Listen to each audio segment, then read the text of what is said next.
Alright, we're back. It's another Strategist Union internal game. Alpha decided to turn his SCVs around there for some reason, but that's fine because that's something I do, and I know that he loves the way I play. He worships it.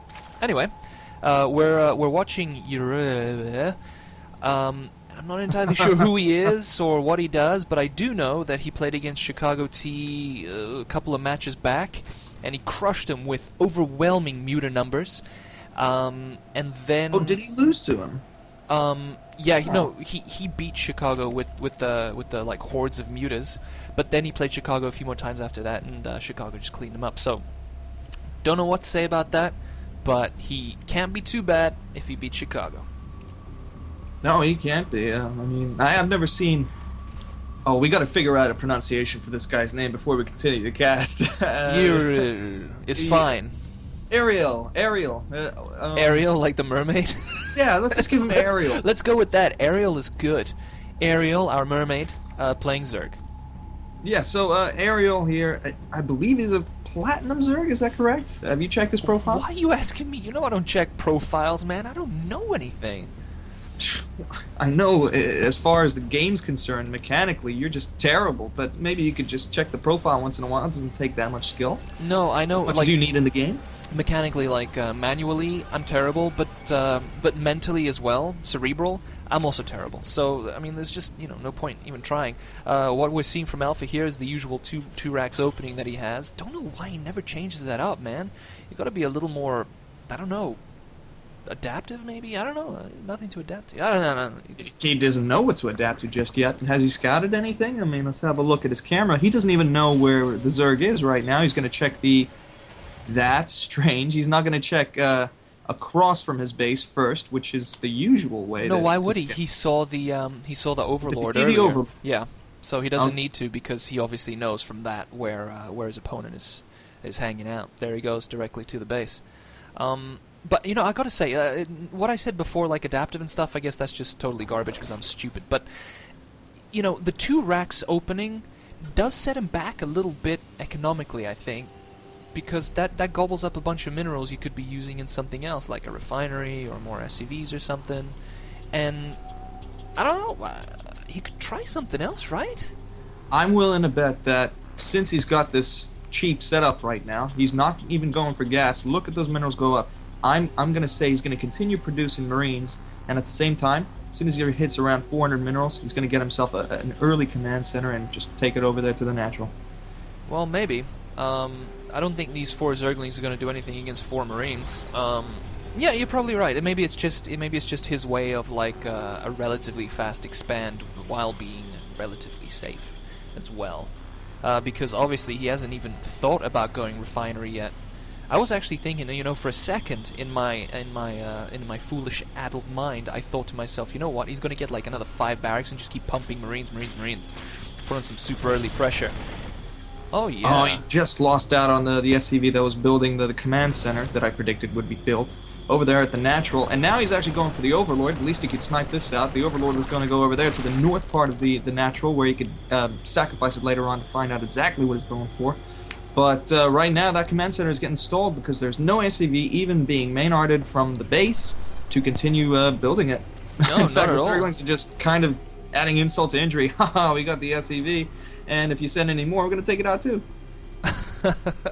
Well, yeah. He just double dropped a couple of refineries now. Oh, and he's got a bunker down at the Zerg Natural there, so that's going to be a real thorn in the side for Yrael. Well, that thing's just going to go. What can I say? Say goodbye. Wave.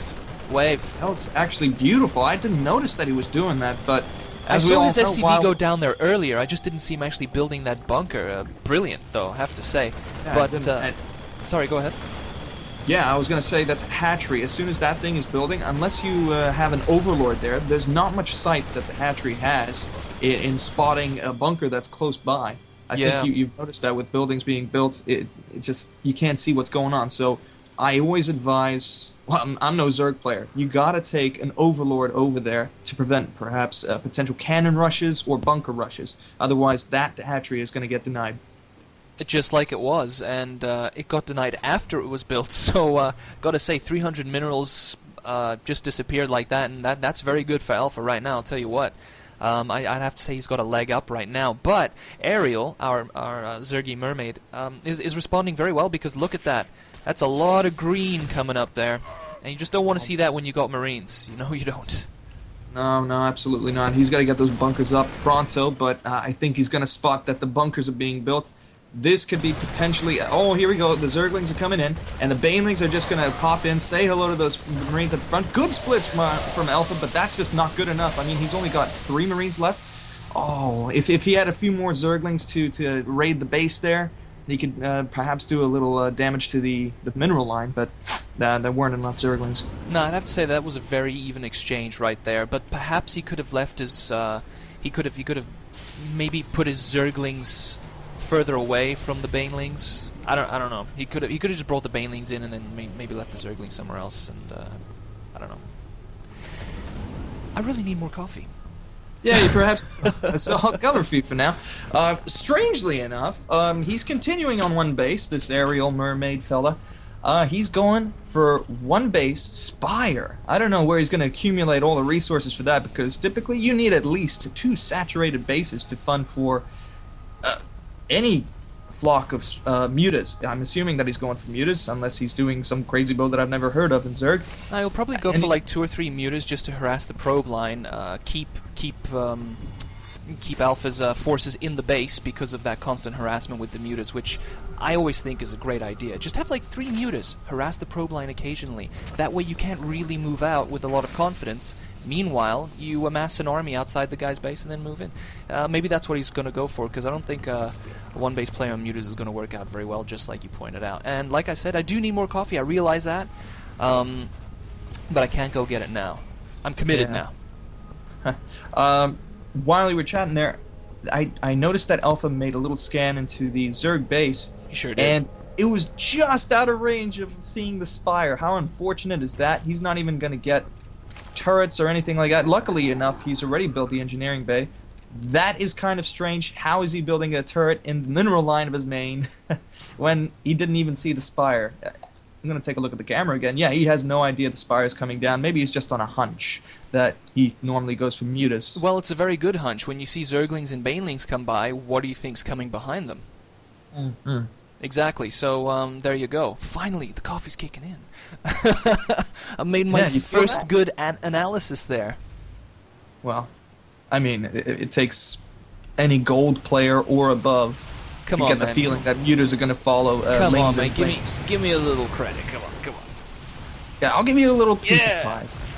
Now he's making a little attack there in the refinery line, which is pretty good. That'll stop him from teching up as quickly as he wants, but it doesn't seem like he's teching up too much. Oh, no, wait, actually, he's already getting reactors and tech labs on his barracks, and he's going for Ravens, so yeah, he needs SCVs right back on the refineries. Otherwise, he can't really fund for those Ravens, unless he's not really massing up too many. What do you think he's doing? I mean, he's got 2 so far. He just got himself 2 Ravens, probably to drop down point defense drones or something. Because if I were him, maybe he was expecting mutas, so a couple of point defense drones would really help. Yeah, point defense drones would be pretty useful, but they fire way too quickly, don't they? I mean, let's have a look at the weapon speed. And instead of that, we're just going to take a look at the flock of mutas. They're going to come in here from the left toward the natural expansion. They're going to try to take out even more from the refinery line, but that's just going to get quickly denied by the bunker that has got those refineries covered. And that turret, which has got basically the entire resources covered there. Well-placed turret, one here, one there. Very well placed. You know, gotta say, that was a really good hunch of his, and good turret placement. Absolutely. Oh, even in the smoke area, he's going to try to take it down. I don't know why. There's no benefit to taking out that missile turret. Hooray. Now you've got access to the smoke area. That's great. He took out that SCV building the supply depot. That's going to stall it for a little bit. The Marines will easily pop in, and they're going to take out a few of the Mutalisks. They took out one. Nearly had a second one. Man, I think that was a waste of an attack there. I mean, he's trying to harass with the mutas like I said he was going to, but Alpha has pretty much shut that down by dropping a couple of very well-placed turrets and just having a couple of Marines running around denying that harassment. And I think he's gonna have to figure something else out. I mean, sure, he's gone ahead and gotten himself a second base, but that's a very late second base, especially for Zerg, and that's a lot of minerals he just wasted on a bunch of creepy crawlers.